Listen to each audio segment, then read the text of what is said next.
ونعوذ بالله من شرور أنفسنا ومن سيئات أعمالنا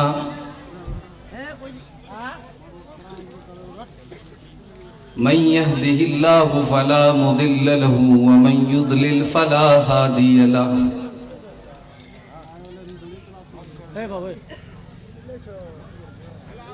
وأشهد أن لا إله إلا الله وحده لا شريك له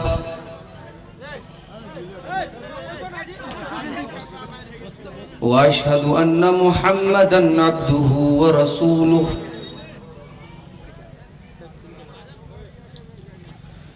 يا أيها الذين آمنوا اتقوا الله حق تقاته ولا تموتن إلا وأنتم مسلمون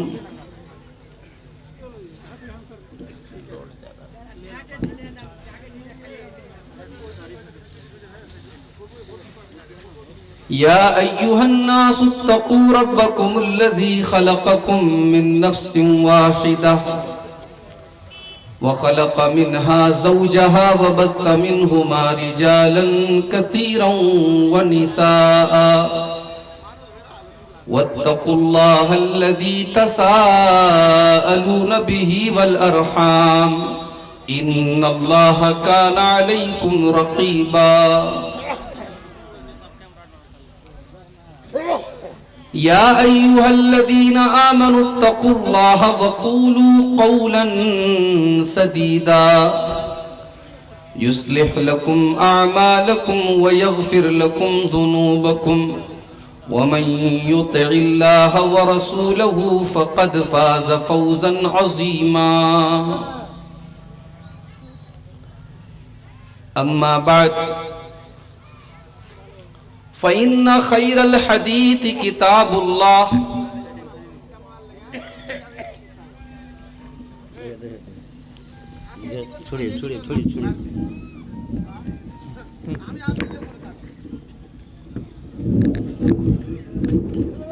দুনিয়ার ভারী হয়ে গেছে মাথাতে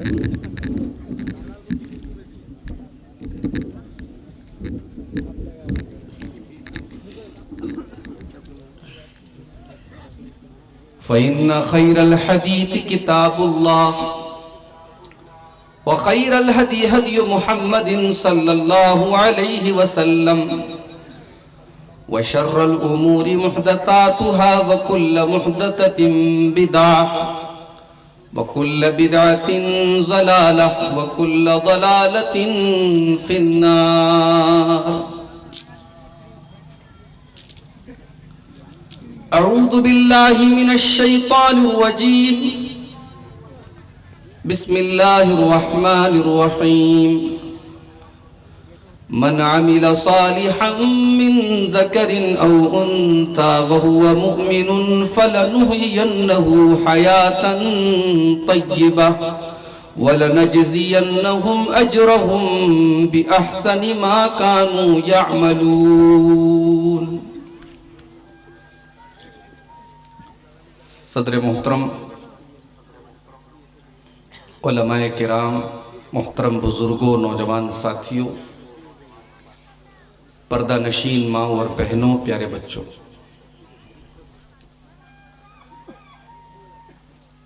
رات کے تقریباً 1:45 بجے آپ کے سامنے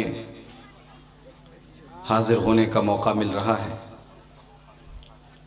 بڑے لمبے سفر کے بعد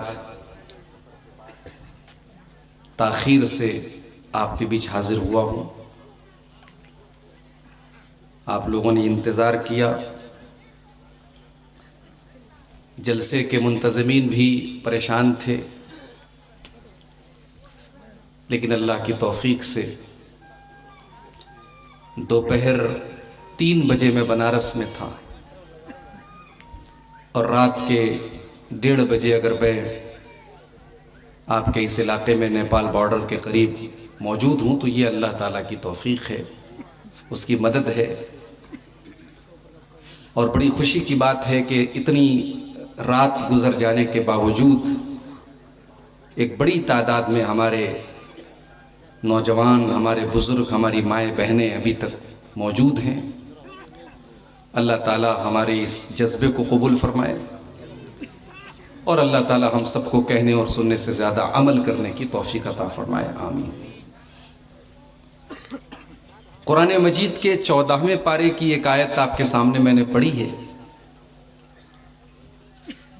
اس آیت میں اللہ تعالیٰ نے ایک سوال کا جواب دیا ہے. سوال یہ ہے کہ دین پر چلنے والا، اسلام پر چلنے والا، شریعت پر چلنے والا آخرت میں جو پائے گا وہ پائے گا. دنیا اس کی کیسی گزرے گی؟ عام طور سے یہ سمجھا جاتا ہے کہ دین پر چلنے والے کی دنیا خراب ہوتی ہے. ہم نے یہ مان کے چلا ہے کہ دین الگ ہے، دنیا الگ ہے. اگر آپ دین پر چلیں گے تو دنیا نہیں کما سکتے، دنیا میں آپ اچھی زندگی نہیں گزار سکتے، اور اگر دنیا میں اچھی زندگی گزارنا ہے تو دین کو قربان کرنا پڑے گا. یہی تو سمجھتے ہیں. اس آیت میں اللہ نے ہماری اس غلط فہمی کو دور کیا ہے، اس سوال کا جواب دیا ہے. اور یہاں ایک نقطہ اور یاد رکھیے، قرآن و حدیث میں جب کوئی بھی بات بیان کی جاتی ہے تو وہ مردوں کے لیے بھی ہوتی ہے، عورتوں کے لیے بھی ہوتی ہے. جب تک کہ کوئی دلیل نہ ہو کہ ہاں یہ چیز عورتوں کے لیے خاص ہے یا یہ چیز مردوں کے لیے خاص ہے، جب تک خاص ہونے کی دلیل نہ ہو تب تک شریعت کا ہر حکم مرد کے لیے بھی ہے، عورت کے لیے بھی. لیکن کہیں کہیں قرآن کریم میں اللہ تعالیٰ نے مردوں اور عورتوں دونوں کا نام لے کر کے کوئی بات اگر بیان کی ہے تو اس میں اللہ تعالیٰ نے یہ پیغام دیا ہے، یہ میسج دیا ہے، یہ سندیش دیا ہے کہ میں جو بات بیان کرنے جا رہا ہوں، اے مردوں تم بھی سنو اور اے عورتوں تم بھی سنو. دونوں کے لیے بہت امپورٹنٹ ہے، دونوں کے لیے بہت اہم ہے. قرآن مجید کا 14واں پارہ ہے، سورۃ النحل کی آیت. اللہ فرماتا ہے من عمل صالحا من ذکر او انثی وہو مؤمن، جو بھی نیک عمل کرے چاہے وہ مرد ہو یا وہ عورت ہو، یہاں اللہ دونوں کا نام لے رہا ہے. جو بھی نیک عمل کرے چاہے وہ مرد ہو چاہے وہ عورت ہو، وہو مؤمن، اور وہ ایمان والا ہو، وہ توحید والا ہو، وہ ایمان کے ساتھ نیک عمل کرنے والا ہو. بہت سارے یتیم خانے تو اڈانی جی بھی چلاتے ہیں، مکیش امبانی بھی بہت سارے غریبوں کی مدد کر رہے ہیں، بہت سارے یتیموں کی مدد کر رہے ہیں، مگر ان کی یہ نیکی آخرت میں ان کے کوئی کام نہیں آئے گی. اس لیے کہ اللہ تعالیٰ کے یہاں نیکی تبھی نیکی مانی جائے گی جب آپ کے اندر ایمان ہو، آپ کے اندر توحید ہو. آپ جتنی بھی نیکی کا کام کر لیں، اگر آپ کے اندر توحید نہیں، اگر آپ کے اندر ایمان نہیں ہے تو اللہ تعالیٰ کے یہاں آپ کی نیکی کو قبول نہیں کیا جائے گا. دنیا میں تو ہو سکتا ہے اللہ تعالیٰ آپ کو نیکی کا پھل دے دے، بدلہ دے دے، مگر آخرت میں آپ کی نیکی تبھی اللہ تعالیٰ قبول کرے گا جب آپ کے اندر توحید ہو، آپ کے اندر ایمان ہو. اللہ فرما رہا ہے من عمل صالحا من ذکر او انثی، جو بھی مرد یا جو بھی عورت نیک عمل کرے اس حال میں کہ وہ ایمان والا ہو، وہ توحید پر ہو، وہ ایک اللہ کی عبادت کرنے والا ہو، وہ اللہ کے ساتھ کسی کو شریک کرنے والا نہ ہو، وہ شرک کرنے والا نہ ہو، تو ہم کیا کریں گے؟ اللہ فرماتا ہے فَلَنُحْيِيَنَّهُ حَيَاتًا طَيِّبَةً، ہم اسے دنیا میں بھی ایک بہترین زندگی دیں گے. نیک عمل کرنے والے کو ہم دنیا میں بہترین زندگی، اللہ کا وعدہ ہے، اللہ کا وعدہ کبھی جھوٹا نہیں ہو سکتا.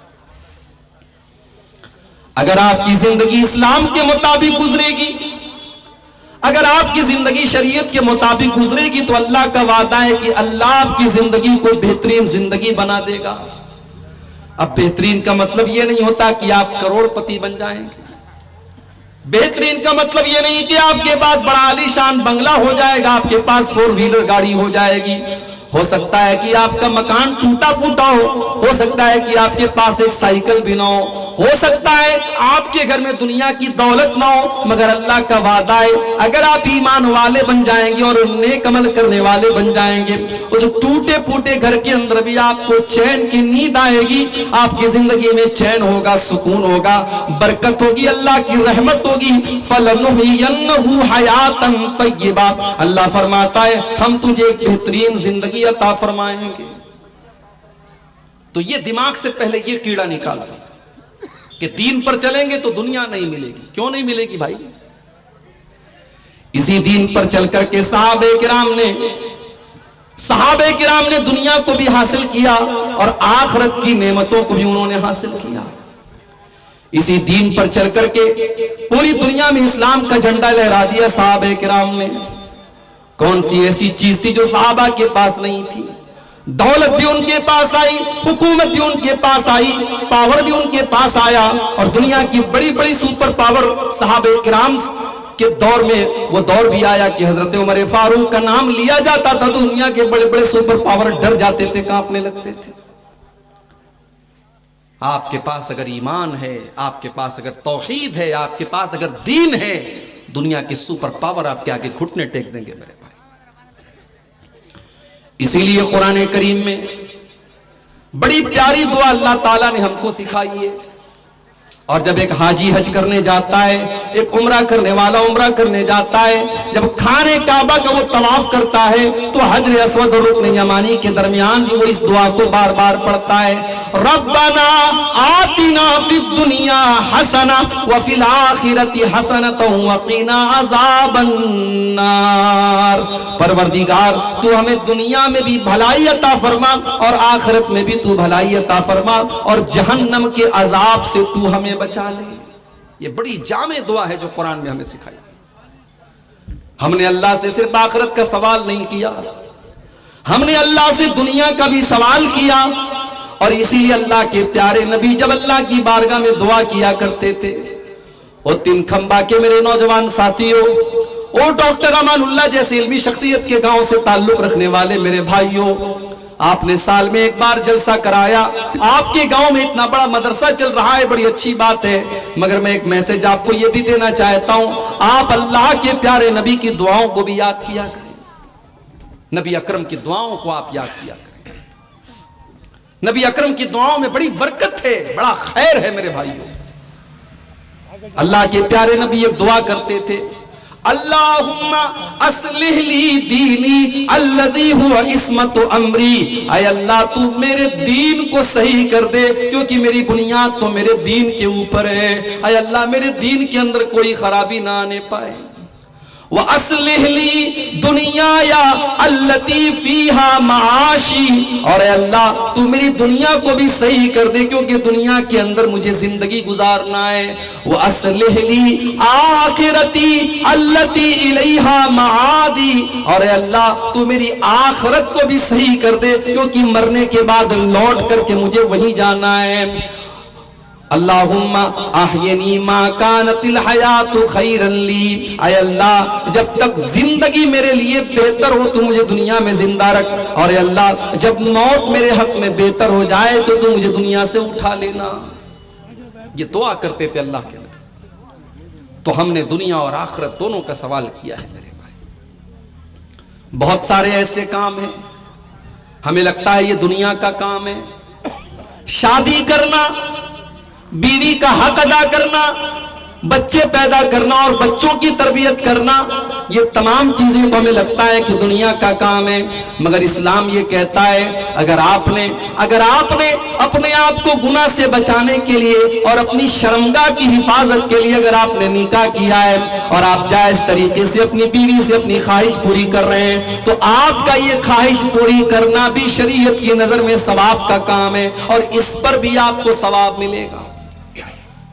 ہو سکتا ہے آپ کو حیرت ہو رہی ہو، آئیے میں آپ کی حیرت دور کر دیتا ہوں۔ صحیح مسلم کے اندر یہ حدیث موجود ہے، اللہ کے پیارے نبی کے پاس کچھ صحابہ تھے، غریب صحابہ، غریب صاحب آتے ہیں اور آ کر کے کہتے ہیں اے اللہ کے نبی امیر لوگ تو ہم سے ثواب میں آگے نکل گئے، اے اللہ کے نبی ہم بھی نماز پڑھتے ہیں اور امیر لوگ بھی نماز پڑھتے ہیں، ہم بھی روزہ رکھتے ہیں امیر لوگ بھی روزہ رکھتے ہیں، لیکن اے اللہ کے نبی ہم تو غریب لوگ ہیں، ہمارے پاس دولت نہیں ہے، ہمارے پاس مال نہیں ہے۔ وَيَتَصَدَّقُونَ بِفُضُولِ أَمْوَالِهِمْ، اے اللہ کے نبی امیروں کو اللہ نے بہت دولت سے نوازا ہے، وہ اللہ کی راہ میں صدقہ خیرات کرتے ہیں، وہ چندہ دیتے ہیں، وہ دان کرتے ہیں، وہ خیرات کرتے ہیں۔ اے اللہ کے نبی ہم تو غریب لوگ ہیں، ہم تو ان کا مقابلہ اس چیز میں نہیں کر سکتے، اے اللہ کے نبی ہم تو پیچھے رہ جائیں گے اور امیر لوگ آگے نکل جائیں گے۔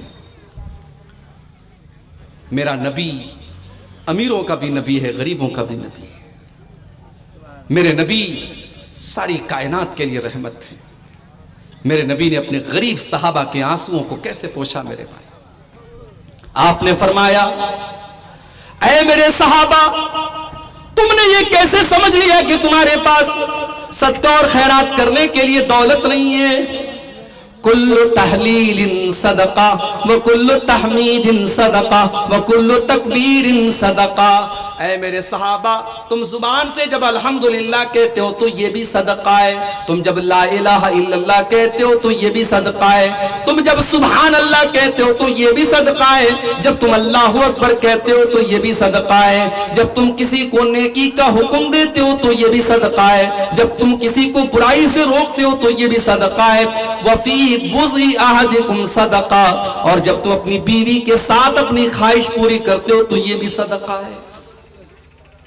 اللہ کے نبی کی جو یہ آخری بات تھی یہ صحابہ کو بڑی عجیب لگی۔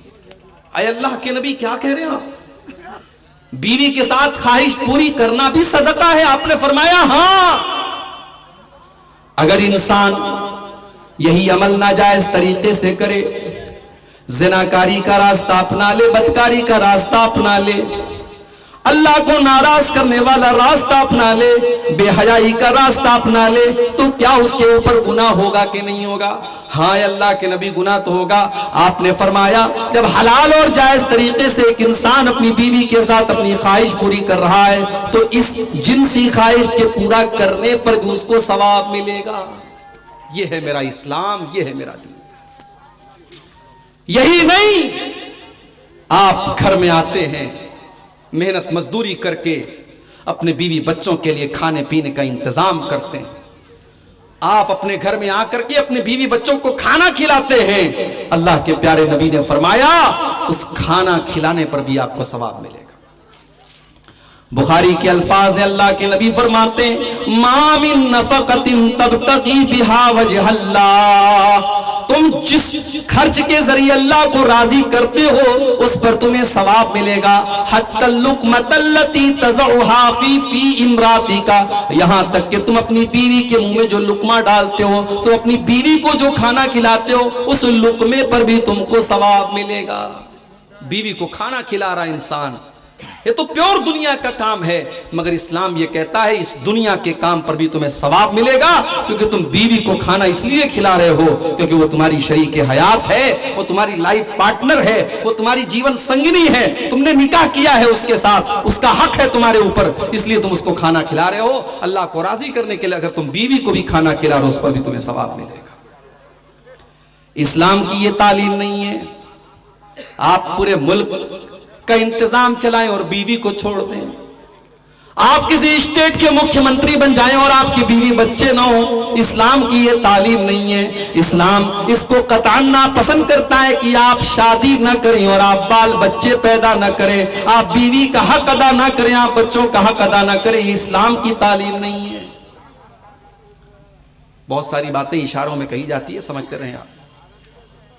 اسلام کی یہ تعلیم نہیں ہے کہ آپ بیوی بچوں کی ذمہ داریوں سے آزاد، آپ صاحب پورے دیش کی سیوا کر رہے ہیں اور آپ اپنے پریوار کو چھوڑ دیں، اپنی بیوی کو چھوڑ دیں، یہ اسلام کی تعلیم نہیں ہے۔ جو سارے سماج کے لیے اچھا ہے، جو سارے محلے کے لیے اچھا ہے، جو سارے دیش کے لیے اچھا ہے، اس کو سب سے پہلے اپنے پریوار کے لیے اچھا ہونا پڑے گا۔ اسی لیے اللہ کے پیارے نبی فرماتے ہیں خیرکم خیرکم لأہلہ وانا خیرکم لأہلی، او لوگوں تم میں سب سے بہترین انسان وہ ہے جو اپنے پریوار کے لیے اچھا ہو، اپنے بیوی بچوں کے لیے اچھا ہو، اپنے اہل و عیال کے لیے اچھا ہو، اور میں اپنے پریوار کے لیے سب سے اچھا ہوں، میں اپنی فیملی کے لیے سب سے اچھا ہوں۔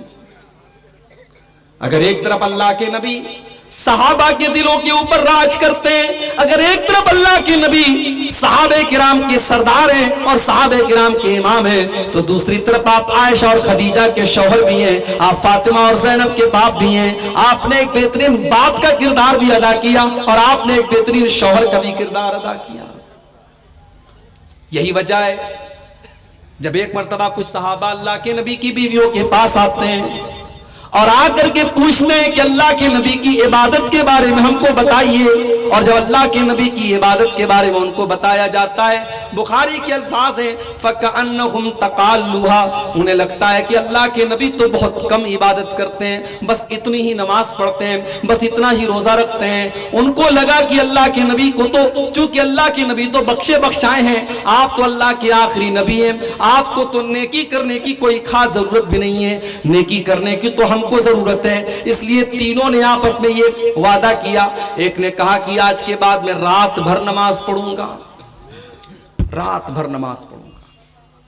ایک نے کہا میں آج کے بعد کنٹینیو روزہ رکھوں گا۔ ایک نے کہا میں شادی ہی نہیں کروں گا، بیوی بچوں کے جھمیلے میں نہیں پڑوں گا۔ تینوں نے یہ بات اچھے مقصد کے لیے کہی، اللہ کو راضی کرنے کے لیے کہی، مگر اسلام کے خلاف تھی ان کی یہ بات۔ اس لیے جب اللہ کے نبی کو پتا چلا، آپ نے تینوں کو بلوایا اور آپ نے فرمایا کیا تم لوگوں نے ایسی ایسی بات کہی ہے؟ ہاں اللہ کے نبی ہم نے ایسی ایسی بات کہی ہے۔ آپ نے فرمایا سنو، میں تم سب سے زیادہ اللہ سے ڈرنے والا اور تم سب سے زیادہ اللہ کا تقوی میرے دل میں ہے، لیکن میں نماز بھی پڑھتا ہوں اور رات میں آرام بھی کرتا ہوں۔ اسی لیے رات کی نماز کو تہجد کہتے ہیں۔ تہجد کا مطلب کیا ہوتا ہے؟ سو کر کے اٹھنا۔ یہ نوٹ کر لو، تہجد کا مطلب کیا ہوتا ہے؟ سو کر کے اٹھنا۔ اسی لیے علماء کہتے ہیں کہ رات بھر جاگ کر کے عبادت کرنا یہ ٹھیک نہیں ہے، تھوڑا سا سو کر کے اٹھیں اور پھر آپ عبادت کریں، یہ نبی کی سنت ہے، اور تہجد کے لفظ سے بھی یہی پتہ لگتا ہے۔ آپ نے فرمایا اصلی و ارقد، میں رات میں تہجد بھی پڑھتا ہوں اور آرام بھی کرتا ہوں، اور میں واصوم و افطر، میں روزہ بھی رکھتا ہوں اور میں افطار بھی کرتا ہوں۔ میں نفل روزہ بھی رکھتا ہوں اور کبھی نہیں بھی رکھتا ہوں، کبھی دل چاہا تو رکھ لیا، کبھی میں نے نہیں رکھا۔ یعنی فرض روزے کی بات نہیں، نفل روزے کی بات ہو رہی ہے کہ نفل روزہ میں کنٹینیو نہیں رکھتا ہوں، کبھی رکھتا ہوں کبھی نہیں رکھتا ہوں۔ وَتَزَوَّجْتُ، اور میں نے شادیاں بھی کی ہیں، میری 9 بیویاں ہیں اور میں 9 بیویوں کا حق ادا کر رہا ہوں، اور یہی میرا طریقہ ہے اور یہی میری سنت ہے۔ فَمَنْ رَغِبَ عَنْ سُنَّتِي فَلَيْسَ مِنِّي، جو میرے طریقے پر نہیں چلے گا اس کا مجھ سے کوئی تعلق نہیں ہے۔ آج کتنے لوگ ہیں ماشاءاللہ 5 ٹائم کے نمازی ہیں، چہرے پر بھرپور سنت والی داڑھی ہے، ماتھے پر زبردست سجدے کا نشان ہے، لیکن گھر میں جب بیوی کے سامنے جاتے ہیں تو جلاد بن جاتے ہیں، آنکھیں انگارہ بن جاتی ہیں، بیوی بچے ان کو دیکھ کر کے ڈر جاتے ہیں۔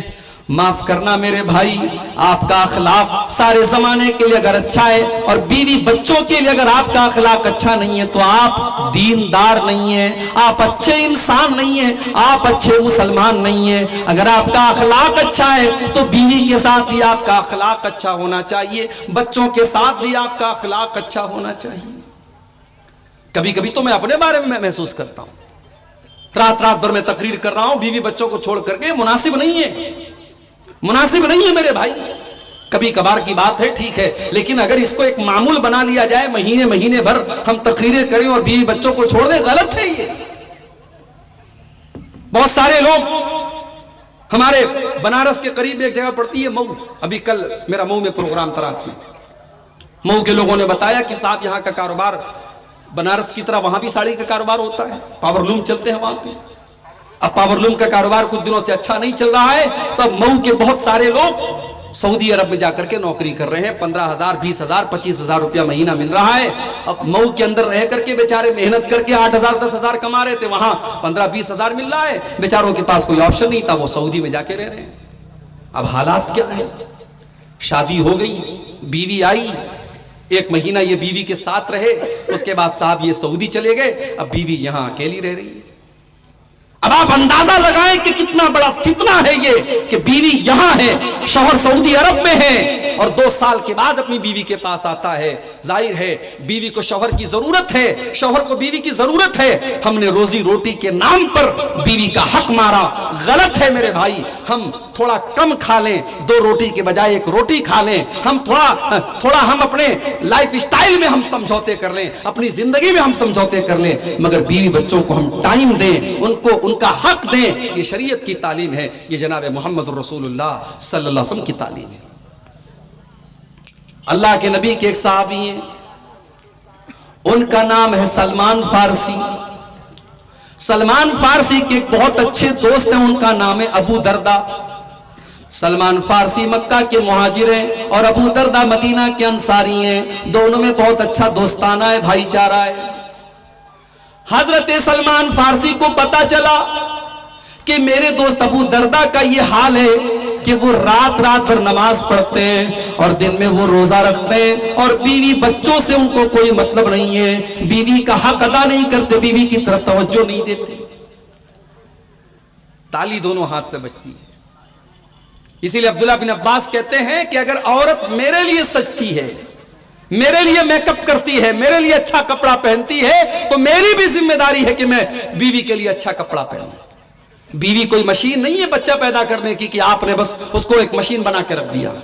اگر بیوی آپ کے لیے سجتی اور سنورتی ہے تو آپ کا بھی حق ہے میرے بھائی، آپ کے اوپر حق ہے بیوی کا کہ آپ اپنی بیوی کے لیے سجیں، سنوریں، اپنے آپ کو اچھا بنائیں، یہ حق ہے بیوی کا آپ کے اوپر۔ حضرت ابو دردہ بیوی سے کوئی مطلب ہی نہیں رکھتے تھے۔ اب سلمان فارسی کو اپنے دوست کو سمجھانا ہے۔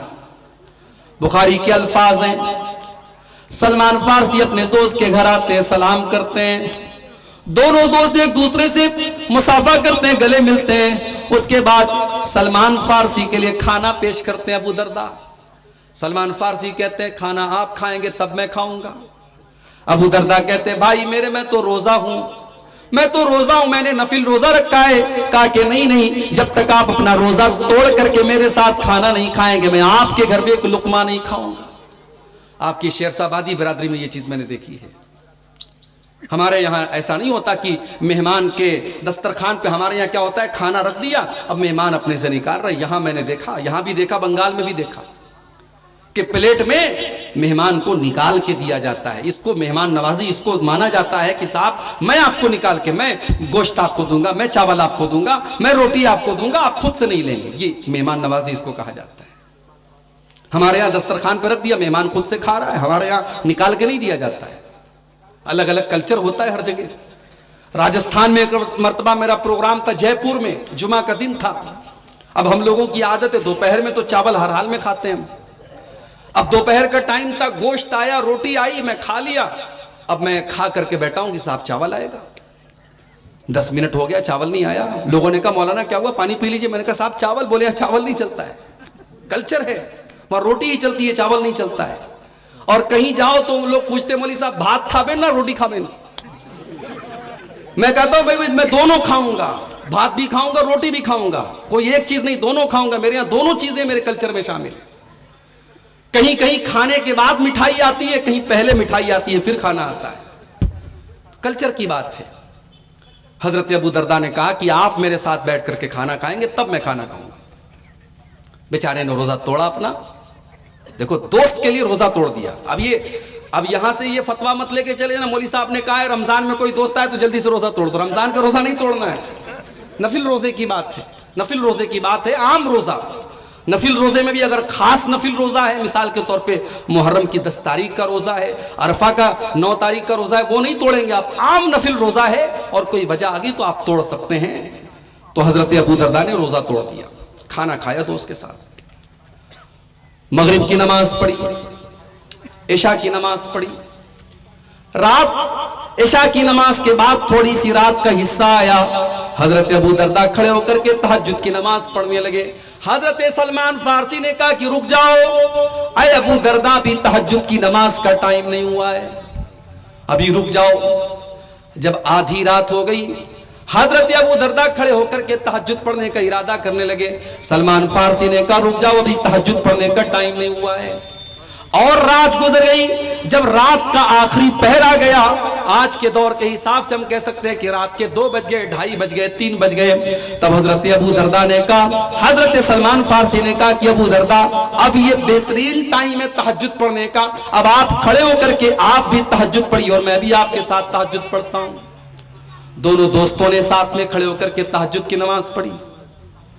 اس کے بعد جب تہجد پڑھ چکے، حضرت سلمان فارسی کہنے لگے اے میرے بھائی ابو دردہ، ایک دن میں آپ کے گھر آیا، میں نے دیکھا کہ میری بھابھی کے بال میں نہ تو کنگھی ہے، نہ بال میں انہوں نے تیل لگایا ہے، نہ کپڑے میں خوشبو لگائی ہے. میں نے اپنی بھابھی سے پوچھا، میں نے آپ کی بیوی سے پوچھا کہ آپ نے یہ کیا حلیہ بنا کے رکھا ہے؟ تو آپ کی بیوی نے مجھ سے بتایا کہ میرے شوہر ابو دردہ کو اپنی بیوی سے کوئی مطلب ہی نہیں ہے. میں کس کے لیے بال میں تیل لگاؤں، میں کس کے لیے اپنے بالوں میں کنگھا کروں؟ میرے شوہر کو تو مجھ سے کوئی مطلب ہی نہیں ہے.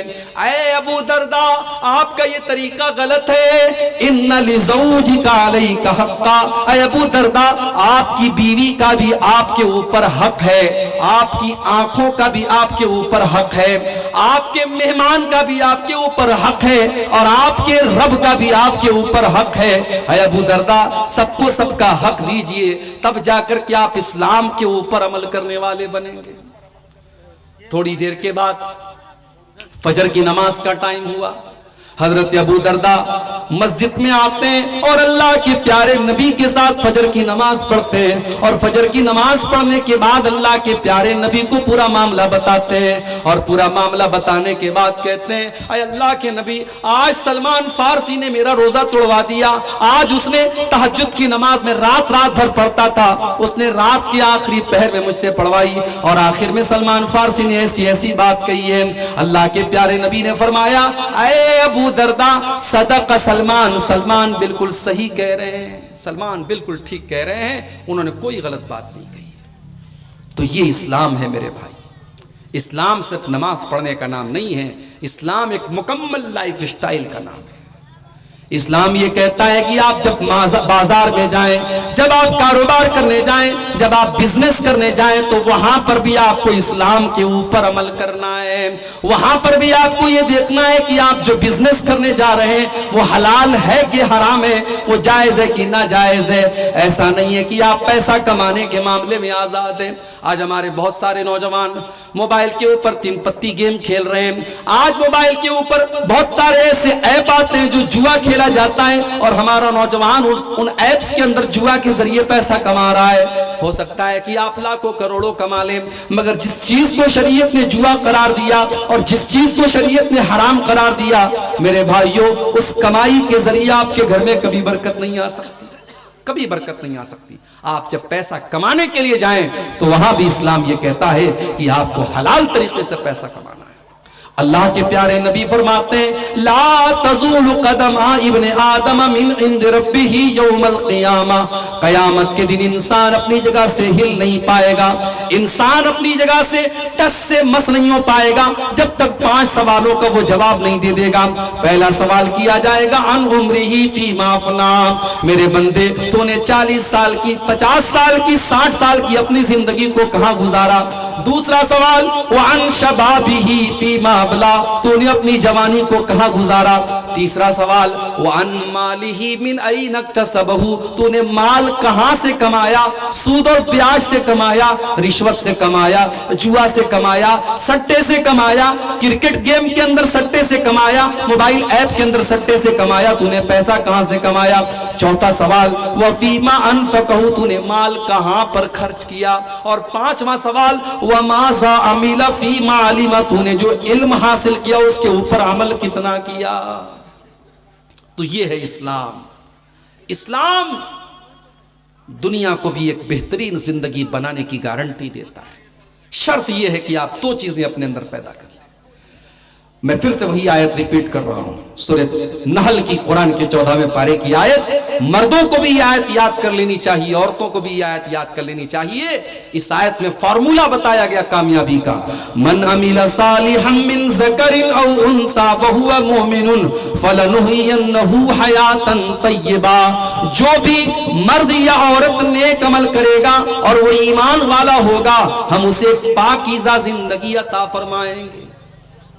ابھی میں راستے میں آ رہا تھا بنارس سے، موبائل پر میسج آیا، ناگپور کے اندر ایک مسلمان لڑکی کی شادی غیر مسلم کے ساتھ ہو رہی ہے۔ لڑکی کا نام شمع بانو، لڑکی کا نام شمع بانو اور لڑکی کے باپ کا نام محمد حبیب، مسلمان لڑکی ہے، اور شوہر کا نام کیا ہے؟ منوہر۔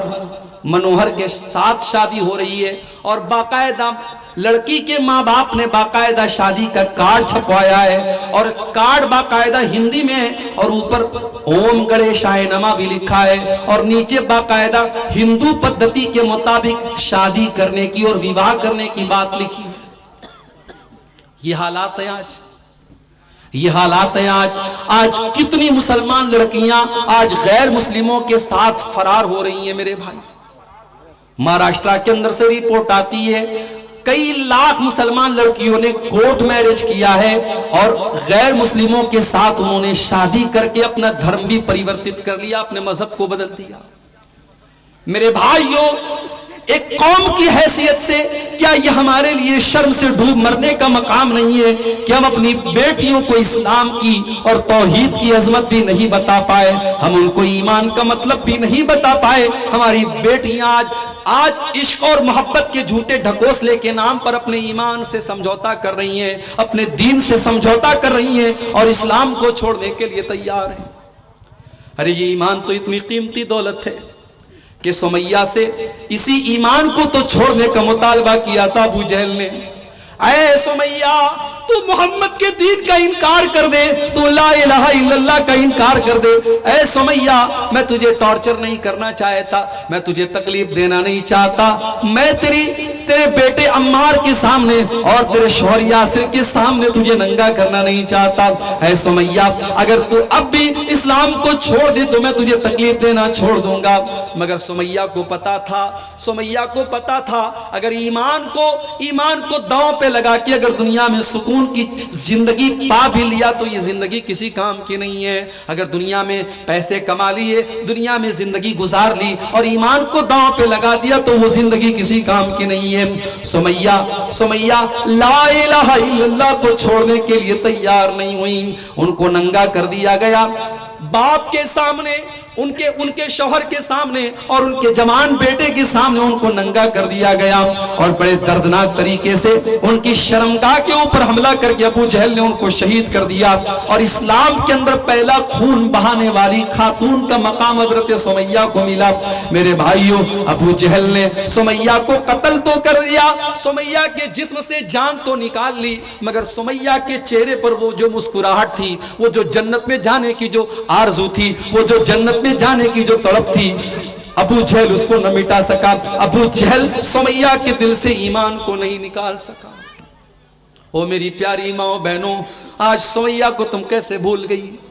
او میرے نوجوان ساتھیوں، آج چند ٹکوں کے وقت میں اپنے دین اور ایمان کا سودا کرنے کو تیار ہو جاتے ہو۔ کیا تم نے بلال حبشی کی زندگی نہیں پڑھی؟ ہاں، بلال حبشی کوئی ہینڈسم تو نہیں تھے، کوئی بہت خوبصورت تو نہیں تھے، کالے کلوٹے تھے، حبشہ کے رہنے والے تھے، جیسے سارے حبشی ہوتے ویسے بلال بھی حبشی تھے۔ لیکن اے بلال، تیرے کالے کلوٹے بدن کے باوجود تیرے سینے کے اندر جو دل تھا، اے بلال، اس دل کا کیا کہنا، اس دل کے اندر ایمان کی کیسی طاقت تھی، ایمان کی کیسی طاقت تھی کہ بلال حبشی کو جب ان کے مالک امیہ بن خلف نے عرب کی تپتی ہوئی ریت پر لٹایا اور ان کے سینے پر گرم پتھر رکھا اور بلال سے کہا کہ اے بلال،